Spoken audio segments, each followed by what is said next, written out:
Assalamualaikum warahmatullahi wabarakatuh. Salam sejahtera, salam Malaysia Madani dan salam anak Malaysia.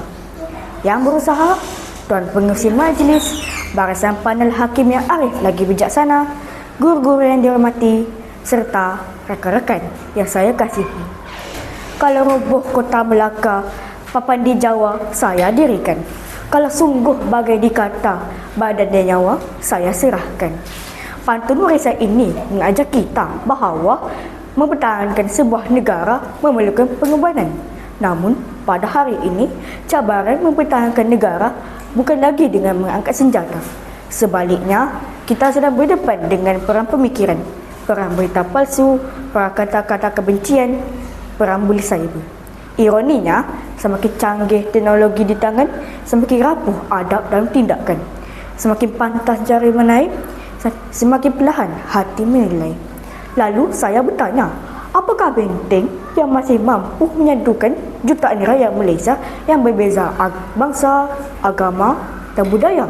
Jawapannya hanya satu, rukun negara. Bukan sekadar lafaz setiap kali pimpinan, bukan sekadar tulisan yang terpampang di dinding sekolah, tetapi sebuah janji, sebuah pegangan dan sebuah kompas yang memimpin rakyat Malaysia menuju perpaduan. Hadirin yang saya hormati, bayangkan Malaysia sebagai rumah yang indah. Rumah itu tidak akan kukuh tanpa tapak. Rumah itu tidak akan teguh tanpa tiang. Rumah itu tidak akan sempurna tanpa bubur. Begitu jugalah rukun negara. Paradigma saya yang pertama, kepercayaan kepada Tuhan, tapak paduan negara. Tegak rumah kerana sendi, runtuh sendi, rumah binasa. Tegak bangsa kerana budi, runtuh budi, runtuhlah bangsa. Prinsip pertama rukun negara ialah kepercayaan kepada Tuhan. Walaupun rakyat Malaysia berbeza agama dan kepercayaan, semua agama mengajar nilai yang sama. Berbuat baik, bercakap benar, saling menghormati dan membantu sesama insan. Dalam dunia digital hari ini, nilai inilah yang menjadi benteng daripada fitnah, buli siber dan ucapan kebencian. Apabila hati dipenuhi kasih sayang, tangan tidak akan menyakiti. Apabila hati dipenuhi kejujuran, lidah tidak akan memfitnah. Apabila hati dipenuhi keimanan, masyarakat akan hidup dalam keamanan. Jelaslah bahawa kepercayaan kepada Tuhan ialah tapak yang mengukuhkan rumah perpaduan Malaysia. Paradigma saya yang kedua, kesetiaan kepada raja dan negara, tiang kemakmuran bangsa. Burung merpati terbang sekawan, hinggap sebentar di pohon jati.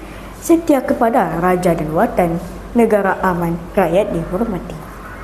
Hadirin sekalian, rumah yang kukuh memerlukan tiang yang tegak. Begitu jugalah negara. Tiangnya ialah kesetiaan kepada raja dan negara. Kesetiaan bukan sekadar berdiri tegak ketika lagu negaraku berkumandang. Kesetiaan juga bermaksud mematuhi undang-undang, menghormati guru, menjaga kebersihan sekolah, belajar bersungguh-sungguh, menghargai jalur gemilang.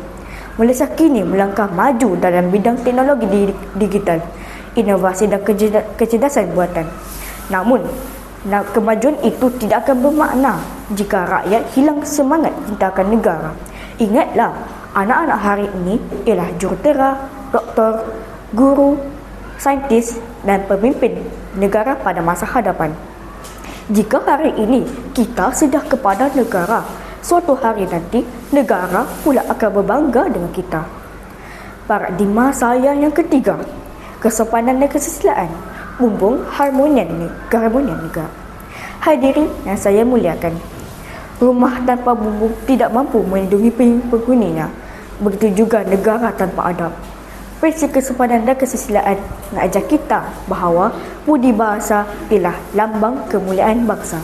Hari ini, ramai yang bijak menggunakan telefon pintar, namun belum tentu bijak menjaga tutur kata. Satu komen yang baik mampu menyatukan persahabatan, tetapi satu komen yang kasar mampu memutuskan persaudaraan. Pepatah Melayu mengingatkan kita, kerana pulut santan binasa, kerana mulut badan binasa.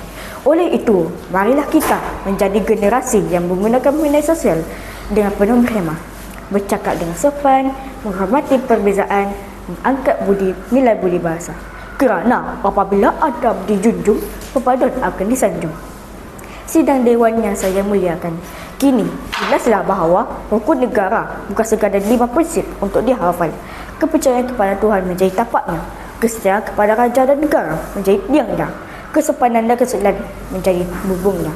Apabila tapaknya kukuh, tiangnya teguh, bubungnya utuh, maka berdirilah sebuah rumah yang indah bernama Malaysia. Rumah yang melindungi Melayu, rumah yang menaungi Cina, rumah yang memayungi India, rumah yang menyatukan kita semua sebagai anak Malaysia. Marilah kita membuktikan bahawa rukun negara bukan sekadar di bibir, tetapi hidup dalam fikiran, subur dalam hati, terpancar dalam tindakan. Kerana perpaduan bukan warisan yang boleh dipinjam, tetapi amanah yang wajib kita pertahankan. Bersatu kita teguh, bercerai kita roboh. Sekian, terima kasih.